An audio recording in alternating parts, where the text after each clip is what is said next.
Free-to-play games aren't really my cup of tea. I've played Fortnite, Apex Legends and COD Warzone, and whilst I've enjoyed them, I haven't tried any of the other multitude of games available. But Rogue Company caught my eye, mainly because it was a highlight in a rather so-so direct. The game has been available since the summer as paid beta, but with a free-to-play version to be launched later, but now, after a few months, the game has finally hit free-to-play. So let's see if it's worth a download. As there isn't any story here, I'll just jump straight into the gameplay, and the game is a 4v4 shooter which sees each team entering a small arena, having to either capture objectives, plant defuse bombs, as well as shooting various other opponents. It's all standard stuff. But one thing I like about Rogue Company is, unlike other free-to-play shooters, the areas you play in are small, confined, well detailed, and ultimately leads to more action and less running about. Time to kill here is incredibly generous. Instead of running around for ages to find somebody, here the smaller maps allow players to get into the action quickly. Shooting is fun with a slight arcade feel. If you do get shot too much, you'll be down and your teammates can revive you if they wish, but if they don't, you'll just bleed out or the opponent will just finish the job. A big part of why I like the game is the many different heroes available. Coming from the school of Overwatch, there's a decent selection of heroes here called rogues. In the free version there's 6 playable rogues, each have their own visual style, weapons and special moves. There is more rogues available, but they're locked behind a paywall with either in-game currency or microtransactions, but more on that later. When you start off a match, you start off in an airship, and here there's a countdown timer till you can jump out. And here you can pick out your loadout. When you first start off, you only gain access to a small pistol sidearm, but as you play through the match you gain money that you can spend after each round. At the start of each round you can spend your money on new primary weapons, upgrades, grenades or perks. All these loadouts varies by characters, and I like this approach as each player has an even playing field at first, and then after each round each player can upgrade their character to their wish, which is great. As I said before, each character has their own special ability. By pressing L and R on the Switch or L1 and R1 on the PS4, your character will use their special move. My favourite character, Ronin, has a knife which she can use that she can throw, and it can explode when an enemy gets near.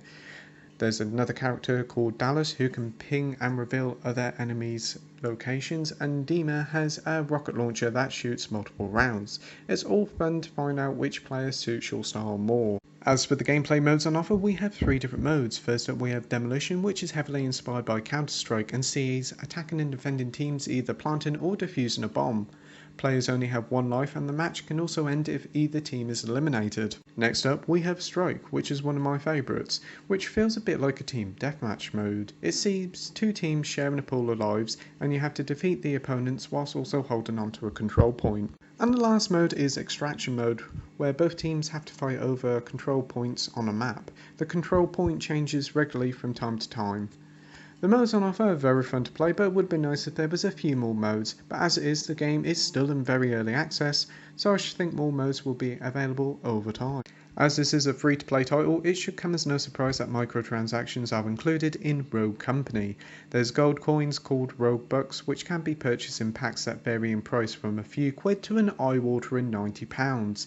These can be purchased to buy the usual cosmetic items, but they can also be used to buy characters similar to Rainbow Six Siege.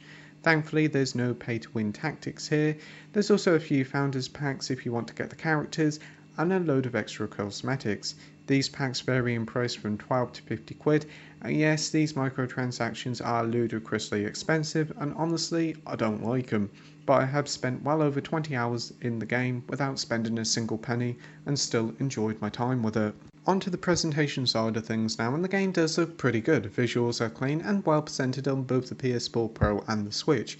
Areas are well designed, the character models are detailed enough, but with games like this it's the frame rate that counts, and thankfully both consoles run really well. The PS4 is a rock solid 60 FPS, which wasn't in doubt at all, but on Switch it's a different approach. When you first start up the game, the frame rate on the airship is at 30 FPS, and it does feel quite jarring at first, but as soon as you jump out of that airship and place your feet on the ground, the frame rate jumps to 60 FPS.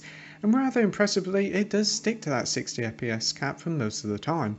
Why these airship sections can't reach 60 FPS is unknown, but maybe in a future update we may see this fixed. But the most important part of the gameplay is at 60 FPS, and that's the main thing here. Conclusion time now, and Rogue Company has really come out the blue for me to become one of my favourite go-to games to play. It's a real blast to play with a great mix of characters to players with their own abilities and personalities. Shooting is snappy and the upgrade system is clever, and the performance on Switch is also rather impressive. The inclusion of crossplay and cross-save is greatly appreciated. It just would have been nice if there was a few more modes. So with that, I'm giving Rogue Company an 8 out of 10 with a title of great. As always, thank you for watching my review. I hope you enjoyed it. If you could like and subscribe, that'd be great. And until next time, happy gaming. Bye.